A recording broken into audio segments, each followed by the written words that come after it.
महाराष्ट्र के मालिन भूस्खलन हादसे में मरने वालों की तादाद अब 31 तक पहुंच गई है। अब भी करीब 150 लोगों के मलबे में दबे होने की आशंका है। इधर उत्तराखंड के टिहरी जिले में भी बादल फटने और मकान ढहने से 5 लोगों की मौत हो गई है। उड़ीसा के मलकानगिरी में भी भारी बारिश से बोंदा पहाड़ियों में कई जगह पर चट्टानें खिसकी, जिनकी वजह से दर्जन भर गांवों का संपर्क बाकी जिले से टूट गया है। उत्तराखंड में बीते साल हुई भारी तबाही, हिमाचल और लेह में बादल फटने से हुई बर्बादी के मंजर देश अभी भूला नहीं है और ऐसी घटनाएं विकास की अंधी दौड़ के बीच पर्यावरण की अनदेखी को लेकर बड़ा सवाल खड़ा करती हैं। इसी पर है आज की हमारी पहली खबर।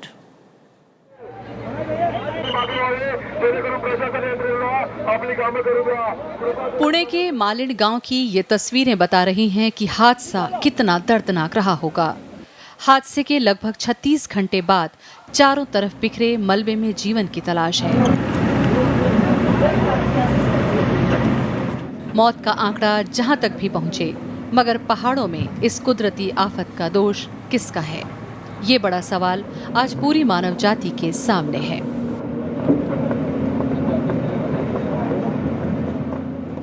इस हादसे ने मुंबई से लेकर दिल्ली तक सरकारों को झकझोर दिया है। केंद्रीय गृह मंत्री राजनाथ सिंह जब मौके पर पहुंचे तो उन्होंने संकेत दिया कि पर्यावरण की कीमत पर विकास की होड़ में शामिल होने की परंपरा को अब बदलना होगा। अपना संतुलन न खोने पाए, इस पर जो है विशेष ध्यान देने की आवश्यकता है। और मैं समझता हूं वही विकास संतुलित विकास माना जाता है, बैलेंस्ड डेवलपमेंट माना जाता है, जिसमें कि पर्यावरण का भी ध्यान रखा जाए।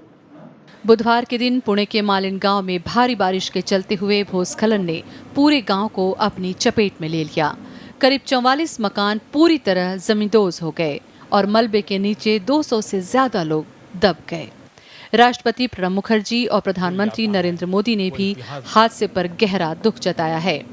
केंद्र ने मारे गए लोगों के परिजनों को 2-2 लाख रुपए की अतिरिक्त मदद का ऐलान भी किया।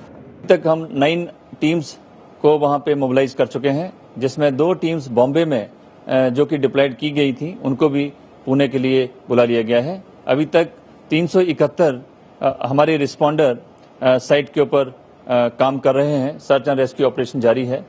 ये कोशिशें आंसू जरूर पोंछ सकती हैं, मगर इन परिवारों के नुकसान की भरपाई नहीं कर सकती। कुछ ऐसा ही हादसा उत्तराखंड के टिहरी जिले में भी हुआ। टिहरी के नेताड़ गांव में देर रात बादल फटने से 5 लोगों की मौत हो गई। बादल फटने के बाद रुइस नाले में बहकर आए मलबे की चपेट में कई मकान आ गए। पहाड़ों में कुदरत से खिलवाड़ की वजह से हो रही तबाही का ये महज संकेत है। बीते साल जून में उत्तराखंड में कुदरती आफत के बाद के जख्म देशवासियों के जहन में अब भी ताज़ा होंगे। ऐसी घटनाएं खुद में बड़ा सवाल हैं, जिनका जवाब सबको मिलकर तलाशना होगा। Bureau report, Rajya Sabha TV. तो आखिर प्राकृतिक आपदाओं में कब तक हम अपने लोगों की जान गंवाने के लिए मजबूर होते रहेंगे? इस पर चर्चा के लिए हमारे साथ 3 खास मेहमान हैं। हमारे साथ हैं इनके भटनागर जी, जो कि फॉर्मर DIG रह चुके हैं NDEF में और डिजास्टर मैनेजमेंट और रेस्क्यू ऑपरेशन के एक्सपर्ट हैं। बहुत बहुत स्वागत है आपका भटनागर साहब। हमारे साथ इसके अलावा हैं शशिधर रेड्डी साहब, जो कि फॉर्मर वाइस चेयरमैन हैं NDMA के। आपका भी बहुत स्वागत है। और हमारे साथ OB पर हैं मौसम विभाग के मेट डिपार्टमेंट के डायरेक्टर BP यादव साहब। यादव साहब, आपका भी बहुत स्वागत है। यादव साहब, चर्चा की शुरुआत मैं आप ही से करना चाहती हूँ। हर साल बारिश आती है, हर साल तबाही होती है, लेकिन क्यों नहीं इस तरह के हादसों के लिए हम उस तरह के प्रिकॉशंस बरत पाते हैं कि इस तरह के भारी जानमाल का नुकसान ना हो? क्यों ऐसा होता है? और यहाँ पर भी जो अगर हम पुणे की घटना की बात करें तो यहाँ पर भी 4 दिनों से बारिश हो रही थी। क्या इसे पहले से रोका नहीं जा सकता? इतने बड़े हादसे को रोका नहीं जा सकता था? देखिए, मौसम विभाग का जो संबंध है वो ये है कि एक तो कितनी बारिश कहाँ हो रही है उसका हम आंकड़े एकत्रित करें और सबको बताएं, और दूसरा ये कि आने वाले समय में सप्ताह में, 10 दिन में, 5 दिन में कितनी भारी बारिश किस किस जगह होगी, किन किन जिलों में होगी, उसकी चेतावनी हम संबंधित अधिकारियों और संबंधित एजेंसीज को प्रदान करें। इस बारे में मैं कहना चाहूंगा कि चाहे वो उत्तराखंड की घटना हो, चाहे वो ये जो पूना में हुआ है यहाँ हो, मौसम विभाग ने एक बिल्कुल संगठित तौर पर एक अर्ली वार्निंग का एक प्रणाली विकसित की हुई है कि हम 3 से 4 दिन पहले हैवी रेनफॉल की चेतावनी किसी भी जगह के लिए है देने में सक्षम है। हमारे पास मॉडल्स हैं, हमारे पास आंकड़े हैं और हमारे पास विश्लेषण की जो लेटेस्ट टेक्नोलॉजी है वो अवेलेबल है। लेकिन ये जो बारिश हुई सारी हो, आप सुविधाएं जिक्र किया अवेलेबल है होने जिसका, के बावजूद उसकी ऐसे चेतावनी हादसे हमने क्यों दी हो जा है। रहे हैं? क्या आप लोगों ने चेतावनी दी थी, पूर्व चेतावनी दी थी? बारे में नहीं, मैं इस बारे में नहीं कुछ नहीं कहूंगा, क्योंकि लैंडस्लाइड्स एक ऐसी घटना है कि पहाड़ों में अगर बारिश जारी रहेगी तो जो लूज सैंड है या मलबा है वो लूज होकर या नरम होकर खिसक कर नीचे की तरफ आ सकता है। जहां तक मौसम विभाग का सवाल है, आप निश्चिंत रहिए कि जो भी आप हैवी नहीं, मेरा बस इतना सा सवाल है यादव जी कि क्या मौसम विभाग ने भारी बारिश की चेतावनी पहले से दे रखी थी राज्य सरकार को? मैं वही बता रहा हूं कि मौसम विभाग ने भारी बारिश की चेतावनी स्पष्ट रूप से दे रखी थी, और ये यहीं के लिए नहीं बल्कि इससे ज्यादा बारिश तो गुजरात में हो रही है, वहां के लिए भी दे रखी थी, गुजरात में भी कुछ इस तरह की घटनाएं देखने को मिली है, लेकिन इतने बड़े पैमाने पर नहीं हुई है। जी, शशिधर रेड्डी साहब, मौसम विभाग कह रहा है कि हमने चेतावनी भी... गुजरात में प्लेन इलाका है कि उसमें उस प्लेन इलाके में उसका भारी बारिश का इम्पैक्ट कम होता है। पहाड़ी क्षेत्र में जो उसका जो इम्पैक्ट है वो ज्यादा हो जाता है, लेकिन चेतावनी मौसम विभाग से बिल्कुल जारी हुई है। जी, मौसम विभाग कह रहा है कि हमने चेतावनी दी, हमने भारी बारिश की चेतावनी दी, यहाँ तक कि भारी बारिश और उससे भी ज़्यादा घनघोर बारिश की चेतावनी पिछली बार भी मौसम विभाग कहता रहा कि हमने उत्तराखंड में बादल फटने के दौरान भी दी थी। लेकिन आखिर क्या वजह है कि इन चेतावनियों के बावजूद, और अगर हम पुणे की घटना को देखें तो पुणे की घटना में भी बार बार ये कहा जा रहा है कि 4 दिनों से बारिश हो रही थी, मौसम विभाग की चेतावनी थी, जो इलाका था वो भी बहुत ही सेंसिटिव इलाका था, बावजूद इसके कोई संवेदनशीलता नहीं बरती गई या इलाके के लोगों को कोई पूर्व सूचना नहीं दी गई। ऐसा क्यों होता है कि बार बार हम लोग हादसे में जाने के लिए मजबूर हो जाते हैं? पिछले साल जब उत्तराखंड में ये घटना घटी, बराबर मौसम विभाग ने चेतावनी दी थी, लेकिन इस चेतावनी को लेकर ज़मीन पर कहाँ पर क्या होने वाला है उसका अंदाज़ा लगाना मुश्किल है। इसीलिए हमने पिछले साल उत्तराखंड के बाद एक improved forecasting, monitoring and forecasting के बारे में एक प्रधानमंत्री जी पिछले साल विशेष बैठक बुलाई थी। उसमें भी हमने इस बात की चर्चा हुई उत्तराखंड से क्या सीखने को मिलता है, और इसको लेकर एक कमेटी भी बनाई गई है।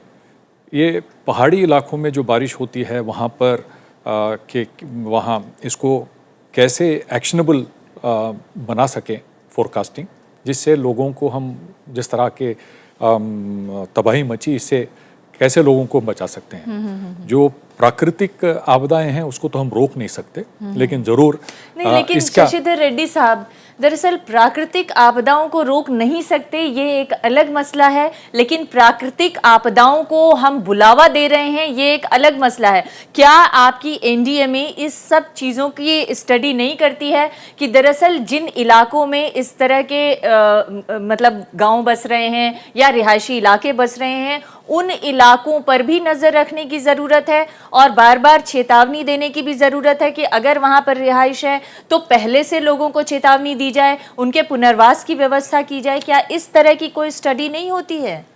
देखिए, ये जो वल्नरेबल एरियाज हैं लैंडस्लाइड के, उसको आइडेंटिफाई किया गया है, आइडेंटिफाइड किया गया है उसको। और कितने स्टेट में कितने इलाके हैं, कुछ आप आंकड़ा दे सकेंगे?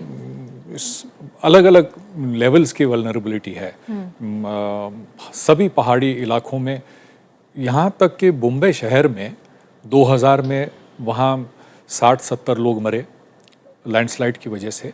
तो मतलब ये जहाँ भी पहाड़ी इलाके हैं और स्लोप्स स्टेबल नहीं होंगे और इस तरह की बारिश होकर वहाँ पर इनको आइडेंटिफाई करके लिंक हमको करना होगा कि बारिश का जो अभी जो चेतावनी दी गई है उसको बिल्कुल लोकलाइज तरीके से हमको फोरकास्टिंग करने की और ज़्यादा ज़रूरत होगी। तो अभी तक एनडीएमए ने 2005 से लेकर 2014 के बीच 9 साल गुजर गए।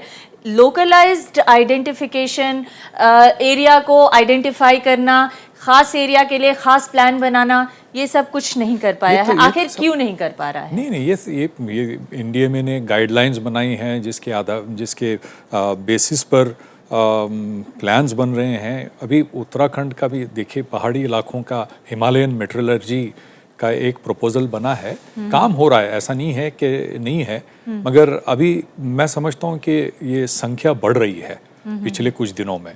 पिछले 3 महीने पहले, 2.5 महीने पहले अफगानिस्तान में भी हमने देखा करीब 2-2.5-3 हज़ार लोग मरे, और वहाँ पर कोई ऐसी डेवलप्ड भी जगह नहीं है, बहुत रिमोट गांव में इस तरह से हुआ है। तो इस चीज़ को मतलब लिंकअप करना ज़रूरी है, और इसका काम चल रहा है। और मतलब आप ये कह रहे हैं कि हो सकता है कि ये बड़े जलवायु परिवर्तन का भी नतीजा हो, लेकिन अभी तक आप लोग अपने अध्ययन से, अपनी स्टडी से इस नतीजे पर पहुंचे हैं कि नहीं, ये आगे हम सवाल पूछेंगे। मैं आपसे जानना चाहती हूँ, एनडीआरएफ के बारे में बात करें उससे पहले एनडीएमए जिस उद्देश्य से बनाया गया था, उसके उद्देश्य में उसकी जो टैग लाइन है वो मैं पढ़ना चाहूँगी। बोला ये गया था कि a prepared community is a safe community. ये उसकी टैगलाइन है एनडीएमए की। तो क्या एनडीएमए ने अपनी टैगलाइन को पूरा करने के लिए कम्युनिटी को ट्रेंड करने की इन 9 सालों में कोई कोशिश की है? एनडीएमए एक्चुअली हमें थोड़ा सा यहाँ समझना होगा। एनडीएमए की स्थापना की गई थी एक कंट्रोल बॉडी के तौर पे। जी, नेहरू जी ने, वैसे स्वर्गीय प्रधानमंत्री हमारे नेहरू जी थे, उन्होंने इस पे ध्यान दिया था जब देश का बंटवारा हुआ था, उसके बाद जब हमारा संविधान बना था, और उन्होंने जब इसको बनाया और ये देखा कि प्राकृतिक आपदाओं से या आपका कोई भी इस प्रकार की क्राइसिस मैनेजमेंट होता है तो किस प्रकार से डिपार्टमेंट्स का मदद लेके हम लोग काम कर सकते हैं, उसके लिए इन्होंने 12 डिपार्टमेंट्स को अपने साथ जोड़ा था, लेकिन उससे पर्पस सॉल्व नहीं हुआ। उसी को ध्यान रखते हुए एनडीएमए की स्थापना की गई थी, केवल ये देखकर के एक जगह से कंट्रोल होने से पूरे इंडिया पे कंट्रोल किया जा सके, और जगह जगह फोर्सेस का इस्तेमाल भी किया जाए, और एक जगह से पूरी एजुकेशन, फंड्स, इन सबको मॉनिटर करवाया जाए और मदद दी जाए, और इसके लिए स्टेट गवर्नमेंट को उन्होंने ऑथराइज किया था। एक्चुअली ये सारा काम जो है स्टेट गवर्नमेंट का, राज्य सरकारों का है, जिनकी अथॉरिटियाँ होती हैं, और उनका राज्य सरकार का सीएम जो है उनका चेयरमैन होता है। उनका रेवेन्यू सेक्रेटरी, मतलब एनडीएमए और एनडीआरएफ अलग अलग तरीके से काम करते हैं, लेकिन एनडीएमए बेसिकली उसी के अंतर्गत ये सारी चीजें होती है कि राहत का काम भी कैसे करना है, बचाव का काम भी कैसे करना है। लेकिन आप ये कह रहे हैं कि इसकी परिकल्पना शुरू से थी, ऐसा नहीं है कि नया कुछ बना है। नहीं, मगर जब 2005 में एनडीएमए का गठन हुआ जी, इसका मुख्य उद्देश्य ये था कि जो हम राहत का काम, इसके ऊपर ज़्यादा हम फोकस करते रहे हैं, लेकिन जो अलग फेजेस हैं डिज़ास्टर मैनेजमेंट के, प्रिपेयर्डनेस हो, मिटिगेशन हो, प्रिवेंशन हो, और डिज़ास्टर के बाद जिस तरह की रिहैबिलिटेशन वगैरह करनी होती है, इन सभी पहलुओं पर ध्यान देने के लिए एक शिफ्ट, सोच में एक तब्दीली लाने की जो बात की गई है, अंतर्राष्ट्रीय स्तर पर भी इस पे काफ़ी चर्चा हो रही है, और इस तरह से हम कर रहे हैं। मगर हमारे देश में खासकर जो पहाड़ी इलाके हैं, वहाँ पर बॉर्डर रोड्स ऑर्गेनाइजेशन उनकी एक अहम भूमिका होती है सड़कें बनाने वगैरह के लिए। लेकिन वो केवल सड़कों तक ही सीमित है उनकी नहीं, मगर भूमिका। ये जहाँ भी आप देखते हैं भूस्खलन के इतने इंसिडेंट्स, भूस्खलन को साफ करने का काम वो करते हैं। सड़कों के बनाने में काफ़ी हम मिटिगेशन को बिल्कुल इसमें शामिल नहीं कर रहे हैं। किस तरह की रोकथाम करना चाहिए, क्या टेक्निक होनी चाहिए, वहाँ पर सोच नहीं रही है। अभी नॉर्थ ईस्ट में भी कई जगहों पर भूस्खलन के कई इंसिडेंट्स होते रहे हैं, और छोटी बारिश में भी हम देखते हैं जगह जगह पर ये हो जाता है। लेकिन शशिधर रेड्डी साहब, सड़क बनाने और सड़क पर मलबा को साफ करने, ये एक छोटा मसला है जिसमें उतनी जानें नहीं जाती हैं जितनी कि एक पूरे के पूरे गांव में लैंडस्लाइड हो जाता है और पूरा गांव तबाह हो जाता है, और ऐसी घटनाएं बढ़ रही हैं। हाल के दिनों में हम देख रहे हैं बढ़ रही हैं, जबकि हमारा देश बार बार ये कह रहा है कि हम ज़्यादा टेक्निकली साउंड हो रहे हैं, हमने अपने मौसम विभाग को बहुत ज़्यादा टेक्निकली साउंड बना लिया है, हमने NDMA के थ्रू ज़्यादा तकनीकी खरीद ली है और ज़्यादा तकनीक से लैस हो गए हैं। तो जितने ज़्यादा हम आपने जो तकनीक से टैगलाइन की बात की, कम्युनिटी प्रिपेयर्डनेस पर हम भी काफ़ी हम लोगों ने ध्यान दिया है, और खासकर भूस्खलन से किस तरह से लोगों को अपने आप को बचाने के लिए क्या करना चाहिए, किस तरह के पूर्व सूचना, जैसे वहाँ के हालात जैसे बन रहे हैं, बारिश ज़्यादा हो रही है। लेकिन शशिधर जी, आप लोगों ने चाहे जितना भी ये प्रयास किया है, जमीन पर अगर ये प्रयास सार्थक होते तो आज इतने लोगों की मौत नहीं होती। ये तो सही है ना। और आप अपने यहाँ दिल्ली में बैठ के कोई भी प्लान बनाते रहें, लेकिन अगर उड़ीसा में, झारखंड में, पुणे में या कहीं और उत्तराखंड में, अगर वहाँ के लोगों को, जो स्थानीय लोग हैं, उनको इस जागरूकता के बारे में नहीं पता या वो जागरूक नहीं है आपके अभियानों के बारे में, तो उनके लिए तो आपकी सारी प्लानिंग बेकार है। नहीं, जागरूकता के हम अभियान चला रहे हैं। भूस्खलन जहां आते हैं, जिन राज्यों में आते हैं, वहां के लोगों को हम जागरूक करने की हमारी ऑडियो विजुअल हो या प्रिंट मीडिया के द्वारा भी हम लोगों ने काम किया है। इसको बढ़ाना ज़रूरी है। और NDRF के तरफ से जो लोग जिस स्टेट के वो काम देखते हैं, वहाँ पर भी कम्युनिटी प्रिपेयर्डनेस का बहुत बड़ा अभियान चल रहा है। 20-25 लाख लोगों को सेंसिटाइज किया है, मगर हमारे देश की आबादी के हिसाब से, वल्नरेबिलिटी के हिसाब से और ज़्यादा बनाना। NDRF कितना कम्युनिटी को प्रिपेयर कर पा रही है और कितना सेंसिटाइज कर पा रही है, ये आप बताइए। और दूसरा जो महत्वपूर्ण सवाल मैं आपसे जानना चाहती हूँ भटनागर साहब, वो ये कि NDMA बार बार कह रहा है कि हमने अब तकनीकी का इस्तेमाल करना सीख लिया है, हमने टेक्निकली हम पहले के मुकाबले ज़्यादा साउंड हो गए हैं। इन तमाम सुविधाओं का क्या हम भरपूर इस्तेमाल कर पा रहे हैं ऐसे हादसों को रोकने में? मुझे इस चीज़ के लिए बड़ा दुख है कि हम लोग इसके लिए प्रिपेयर्ड नहीं हैं। पेपर्स में हम बहुत अच्छा बोलते हैं, पेपर्स हमारे बहुत अच्छे बोलते हैं, लेकिन अकेले सारी जिम्मेदारी NDRF या NDMA पे डालना मैं नहीं समझता ठीक बात होगी। ये सारी जिम्मेदारी राज्य सरकार को अपने हाथ में लेनी पड़ेगी। राज्य सरकार को हम लोग गाइड कर सकते हैं, राज्य सरकार से को हम हेल्प कर सकते हैं, क्योंकि वी आर द एक्सपर्ट्स। हमारे पास एक्सपर्टीज़ है, हमारे पास विदेशों से टेक्निक है, हमारे पास विदेशों से लोग कंसल्टेंसी आते हैं, हमारे ऑफिसर्स विदेशों में जाते हैं ट्रेनिंग लेने के लिए, हमारे पास काफ़ी नॉलेज है। नहीं, लेकिन जो हमारे पास विदेशी उपकरण आते हैं इस देश के मौसम के हिसाब से लगाने के लिए या स्टडी करने के लिए, क्या वो विदेशी उपकरणों का हम पूरा इस्तेमाल कर पाते हैं कि नहीं कर पाते? इसका हमें बड़ा दुख है। और आज भी बहुत से ऐसे महत्वपूर्ण ऐसे इंस्ट्रूमेंट्स हैं जिनका हम भरपूर यूज नहीं कर पा रहे हैं। कर सकते हैं और करेंगे, ऐसा नहीं कि नहीं करेंगे, करेंगे। लेकिन जब तक हमें राज्य सरकार हमारे साथ सपोर्ट नहीं करेंगी, PPP मॉडल पे मैं चाहूँगा कि हर राज्य सरकार को चाहिए कि जो ऐसी एजेंसीज हैं उनको साथ लें और ज़्यादा से ज़्यादा इस बात पे ना सोचें कि हमने ये सब कर दिया है। नहीं कर दिया है, क्योंकि मैं तो प्रैक्टिकल फील्ड का आदमी हूँ और मैं देखता हूँ लोगों को नहीं पता होता है। अब आप बताइए, लैंडस्लाइड्स हो रही है, जो पहाड़ के एरिया के जो डिप्टी कमिश्नर्स हैं, बहुत हाईली स्किल्ड और ट्रेंड लोग हैं, वो लोग क्या ये नहीं करवा सकते? अपना रुड़की इंजीनियरिंग कॉलेज से ले, NDMA से ले, हमारे पास NIDM है जो एशिया का बेस्ट ट्रेनिंग इंस्टीट्यूट है, हमारे पास DMI भोपाल है जो एशिया का बेस्ट ट्रेनिंग इंस्टीट्यूट है। हम लोग उसका यूज़ ही नहीं कर पा रहे पूरी तरीके से। जी, यहाँ तक कि हमें ये भी नहीं पता चल पाता कि ये हादसा हुआ है मालिन गांव का। वो तो एक बस का ड्राइवर जाके देखा कि वो गांव जहाँ पे वो लोगों को उतारता था वो वहाँ पे गांव नहीं है, तब उसने इन्फॉर्म किया। ये भी स्थिति है हमारे देश में कि लोग मतलब गांव तबाह हो गया और सरकार को या बाकी पूरे देश को पता ही नहीं चला जब तक कि वो बस का ड्राइवर नहीं बताया। NDMA बिल्कुल अपनी तरफ से पूरी मेहनत कर रहा है और जितना कर सकता कर रहा है, लेकिन इसके अंदर थोड़ा सा और राज्य सरकारों का जब तक जागरूकता नहीं आएगी, मैं तो ये कहना चाहूँगा हर मुख्यमंत्री को, हर रेवेन्यू मिनिस्टर को और हर अथॉरिटी को एक कंपल्सरी ट्रेनिंग होना चाहिए उनको, और लगातार ये प्रोसेस चलना चाहिए। अब टाइम आ गया है, अब हमें जागना है। क्यों? क्योंकि इन्वायरमेंट हमारा चेंज हो रहा है। आप देखिए, सोलर सुनामियाँ आ रही है जो पहले होती नहीं थी। सोलर सुनामी में जो हमारा हीट इफेक्ट आ रहा है, उससे हमारी बर्फ़ पिघल रही है। लोग जंगलों में जान के आग लगाते हैं कि बर्फ़ पिघले तो नीचे से कीड़े होते हैं, उनको वो लोग एक्सपोर्ट करते हैं सुखा के। जड़ी बूटियों का दोहन कर रहे हैं।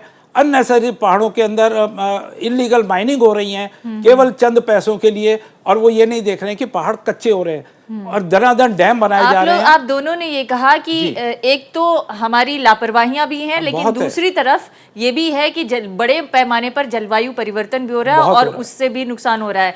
लेकिन यादव साहब, क्या आप भी ये मानते हैं कि एक बड़ा पर्यावरणीय चेंज हो रहा है और इस वजह से भी नुकसान हो रहा है, और आप लोगों की जो आशंकाएं हैं या आप लोगों की चेतावनियां हैं उसको उस गंभीरता से नहीं समझ पा रही हैं सरकारें?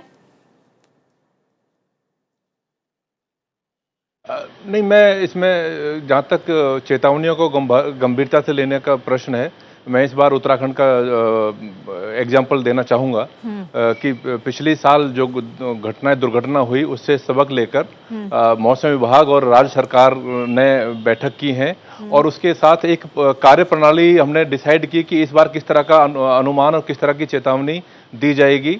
स्टेट गवर्नमेंट ने हमको 15 लोकेशंस दी कि हमको ये सेंसिटिव लोकेशंस हैं, इनके लिए मौसम विभाग हमको चेतावनी दे। हम उन 15 लोकेशंस को चेतावनी राज्य सरकार को दे रहे हैं और हमने ये भी डिसाइड किया हुआ है कि किसको चेतावनी भेजनी है, वो सब नोडल पॉइंट आइडेंटिफाई किए हुए हैं। 4 धाम यात्रा का फोरकास्ट दिया जा रहा है और आप देखिए कि उत्तराखंड में जुलाई के मध्य में भारी से बहुत भारी बारिशें हुई थी, लेकिन कोई दुर्घटना नहीं हुई क्योंकि राज्य सरकार ने भी हमारी चेतावनियों पर अमल किया था। अभी कल ही खबर आई है कि 6 लोगों की मौत हो गई रोका है, सस्पेंड किया है। मैं मानता हूं कि वो देखिए, पहाड़ों पे जैसे रेड्डी साहब ने कहा कि पहाड़ों में जरूरी नहीं है कि भारी बारिश से ही ऐसी दुर्घटना हो। लैंडस्लाइड पहाड़ों में कभी कभी हल्की बारिश अगर जारी रहती है 2-3-4 दिन, उसी से भी हो सकता है। तो समूचे प्रबंध मौसम विभाग ने और राज्य सरकार ने उत्तराखंड में इस बार बारिश के चेतावनी को लेके बनाए हुए हैं और हम बहुत एडवांस में 3 से 4 दिन पहले चेतावनी दे रहे हैं और उन पर अमल हो रहा है। इस बार हमारा मानना है क्योंकि यात्रा बहुत बार रोकी गई है, सस्पेंड की गई है, डाइवर्ट की गई है। जी, तो आप ये मान रहे हैं कि ये जो उत्तराखंड के सबक थे वो वहां पर कम से कम ठीक तरीके से अपनाए जा रहे हैं, लेकिन जो जलवायु परिवर्तन की बात कही जा रही है और जिसके बारे में हमारे स्टूडियो में बैठे दोनों ही मेहमानों ने कहा कि एक तो ये ज़रूर है कि थोड़ी थोड़ी लापरवाहियां बरती जा रही हैं, लेकिन उसके अलावा एक बड़े पैमाने पर जलवायु परिवर्तन भी हो रहा है और उसकी तरफ क्या सरकारों का ध्यान है? क्या उसकी तरफ आप लोग चेतावनी दे रहे हैं? देखिए, जलवायु परिवर्तन के बारे में हर इवेंट को, हर एक वेदर इवेंट को, चाहे वो कितना भी एक्सट्रीम हो, उसको जलवायु परिवर्तन से सीधे तौर पे लिंक करना सही नहीं है अभी भी। हालांकि ये सही है कि आंकड़े ऐसे आ रहे हैं कि एक्सट्रीम वेदर इवेंट बढ़ रहे हैं, हैवी रेनफॉल इवेंट बढ़ रहे हैं, हीट वेव बढ़ रही हैं, साइक्लोन की एक्टिविटी और इंटेंसिटी बढ़ रही है, लेकिन अभी भी हर इवेंट सिर्फ जलवायु परिवर्तन की वजह से हो गया है ऐसा नहीं है। बारिश में हैवी रेनफॉल के इवेंट बढ़ रहे हैं, हमारे आंकड़े बताते हैं, हमने उनको प्रदर्शित कर रखा है। राज्य स्टेट वाइज, डिस्ट्रिक्ट वाइज उन आंकड़ों को हमने बता रखा है कि कितना कितना हैवी रेनफॉल के इवेंट पिछले 30 से 40 सालों में बढ़े हैं, वो हम बता रहे हैं। लेकिन फिर भी अभी भी जलवायु परिवर्तन को लेके नहीं, वो अवेलेबल है, पूरे देश का नहीं बता सकता हूं, लेकिन एक्सट्रीम वेदर इवेंट्स, खासकर हैवी रेनफॉल इवेंट्स कुछ क्षेत्रों में बढ़े हैं। ये सभी जगह एकदम यूनिफॉर्म बढ़ रहे हैं या सभी जगह बढ़ रहे हैं ऐसा नहीं है, इसमें भी बहुत डाइवर्सिटी है। लेकिन जिन क्षेत्रों में बढ़ रहे हैं, आप ये कह रहे हैं कि ये जलवायु परिवर्तन का नतीजा नहीं है, तो जिन क्षेत्रों में हैवी रेनफॉल हो रहे हैं या इस तरह के बाढ़ या तबाही के मंजर देखने को मिल रहे हैं, उसके पीछे और वजह क्या हो सकती हैं? मैंने ये नहीं कहा है कि जलवायु परिवर्तन का नतीजा नहीं है। जलवायु परिवर्तन उन कई कारणों में से एक कारण हो सकता है, मैं इतना कहा है।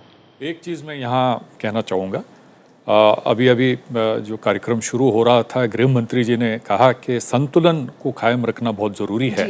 जी। और पिछले साल भी उत्तराखंड में जब यह घटना घटी उस वक्त भी काफ़ी चर्चा हुई कि पर्यावरण का संतुलन, किस तरह का संतुलन हम रखें। और मैं समझता हूं कि सरकार अब जिस तरह से सोच रही है कि हर चीज़ को फास्ट ट्रैक करना चाहिए, क्लियरेंसेस, प्रोजेक्ट क्लियरेंसेस को फास्ट ट्रैक करने की जो सोच है, मैं समझता हूं कि इसको बहुत सोच समझ के कदम उठाना पड़ेगा, क्योंकि कोई कॉम्प्रोमाइज़ ना हो।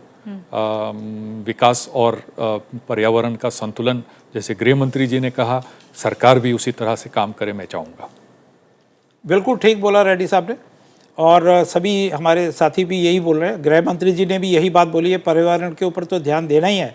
साथ साथ जब तक सरकारी, देखिए एक्शन कौन है, एक्शन में राज्य सरकारें हैं, वो जब तक नहीं जागेंगी। बताइए, यूपी में अभी तक उनका फुल फ्लैज उनका अपनी फोर्स उन्होंने बनाई नहीं है, रेस्पॉन्स फोर्स। यहाँ तक कि महाराष्ट्र में भी मैंने सुना नहीं है बनाई कि जो उन्होंने ठीक एनडीआरएफ की तरीके से। टीम है वो भी शॉर्टेज में चल रही है। बिल्कुल है। अब एनडीआरएफ कहाँ कहाँ आप उनका अभी 10 बटालियन एक्टिव है, 11 सैंक्शन है, बाकी 2 का लिए लिखा हुआ था कि 2 बटालियन और बनाई जाए, 14 बटालियन बनी है, लेकिन आज तक वो पेपर में 10 हैं। अब बताइए उनको कहाँ कहाँ आप लगाएंगे।